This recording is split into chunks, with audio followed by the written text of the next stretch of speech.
माननीय कैप्टन साहब,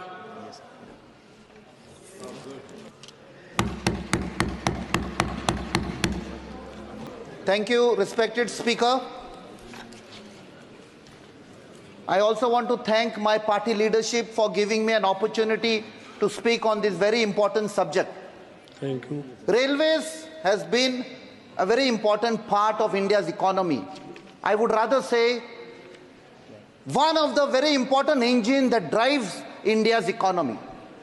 And it is also important for the common man, we say Aam Sadharan Indian, to meet that last mile of his goal, his dreams. But today we are seeing the railways is becoming out of reach for that poor man, the poor Indian. The railway fares has gone up. Today, there is an uncertainty. There is a fear in the common man when he travels in the train. Is there safety? What if there is an accident? In the last 10 years, we have seen the worst number of accidents that have happened, leading to huge loss of life, loss of property. Now, speaking about the budget, the allocation, what has been done for the railways. Now, we have this expenditure of railways, which is financed through internal resources, budgetary support, and extra budgetary resources. Revenue expenditure in 2024-25 has been projected as 2,75,700 crores, an increase of 7% over the revised estimate of 2023-24. How are we going to meet this target? Capital expenditure is estimated to be 2,65,200 crores, an increase of 2% over revised estimate of 2023-24. Speaker sir, 95% of this expenditure is estimated to be financed through budgetary allocation. That means today we are speaking about how to meet the requirement of the railways for the goals that they have set in the budget. Now, it's very important to know the internal revenue of the Indian Railways. That is through passenger, through freight and other sources. Internal revenue of the railways is used for funding his working expenses, which includes salaries and pensions. Passenger revenue at 80,000 crore is expected to see a 10% growth. Now, if we look at this, Speaker sir, we are surprised to see that the railways is trying to increase its revenue through freight. And what is the most important cargo that they are targeting is coal. Now, coal is becoming the most important cargo for railways. We have to remember in September 2018, the Honorable Prime Minister Sri Narendra Modi was conferred the title of Champion of the Earth. What it meant? That he has taken a very important step for protecting the environment. Ironically, coal is detrimental to environment. So we are speaking in opposite languages. One side, the Pradhan Mantri is conferred a title as the Champion of the Earth, and in India, we are promoting the transportation of coal.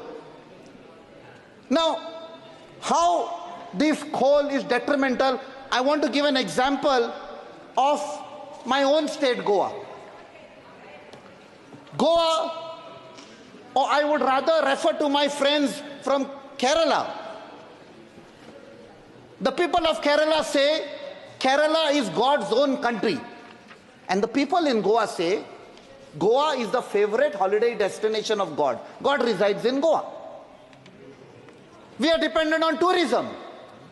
After 1961 liberation, the three main occupations were mining, agriculture and tourism. Because of some wrong policies, somehow agriculture is on the wane.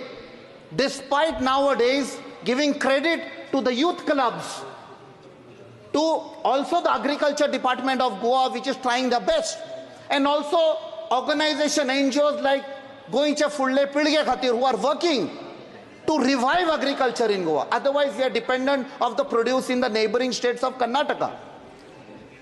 Now, despite all these efforts, mining in any case, there is a bend. So we are looking at the only organized sector, that is tourism. But when we are transporting coal through railways, coal is detrimental to the survival of tourism. Coal is responsible for the environmental destruction. It is causing destruction of the fields, of the rivers. It is affecting the business of the fishermen. Now, railways, especially RVNL, Rail Vikas Nigam, they are concentrating on laying a double track in Goa from Thinaigat to Vasco da Gama. Now what is happening is this double track is being laid in residential areas, through agricultural lands, through CRZ zones in violation of CRZ rules. Recently, the Goa Coastal Zone regulations, which are there, GCZMA, they passed strictures against RVNL for violating the CRZ rules. They have destroyed the creek in a village called Velsound. माननीय captain साहब start करें. Yes, sir, I'll finish. Sir, अभी 2 years back, they, because of some filling of the land, they closed the mouth of the river Kushavati. The Supreme Court, Honorable Supreme Court, has passed strictures in which they said double tracking in Goa is of no additional revenue. There is no logic in it because double tracking through Goa is going to destroy the wildlife sanctuary, national parks. It's totally detrimental to the environment. Now, if coal is the goose that is giving golden eggs to the railways, railways should not kill the goose that is giving golden eggs to Goa, and that is tourism. धन्यवाद. So I'll just finish. In Goa, we have beautiful temples, beautiful beaches, beautiful churches. समय समाप्त. माननीय Sir, 1 minute, I'll conclude, sir.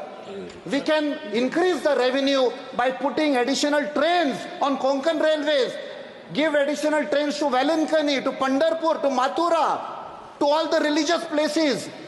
And that is how we can generate revenue instead of killing and destroying the environment.